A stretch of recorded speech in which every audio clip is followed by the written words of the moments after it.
Well, you got a few days, extra days this year, that is, but today is the deadline to file your taxes. It is a dreaded day, Liz, isn't it, for people who owe money? But there are some things folks in North Carolina are willing to pay more taxes for, and by a decent majority. If you got a tax refund this year, there's a chance that money has all been spent. And if you owe money, you may have waited until the last minute to file. Either way, 52% of North Carolinians think they pay too much in federal income tax, while 27% say what they pay is about right, and 4% say their tax rate is too low. The same High Point University poll also says 45% expect to pay more this year, with 20% saying the same and 10% they'll be paying less. But there are instances in which people are willing to pay more in taxes. At the top of the list, at 59%, reducing violent crime. Pollster Martin Kiefer.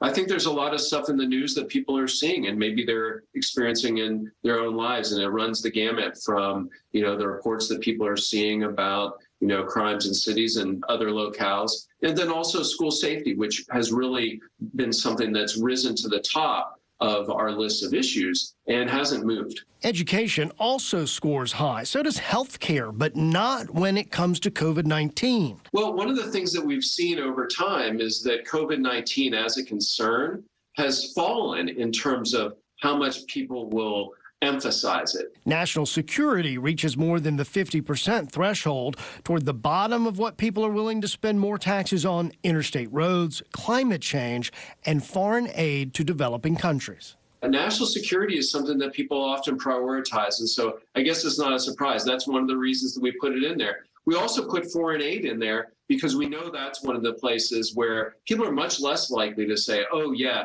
I'm willing to pay more in order to increase that particular kind of spending. And Kiefer also clarifies, when it comes to foreign aid to developing countries, that does not include aid to Ukraine in its fight against Putin.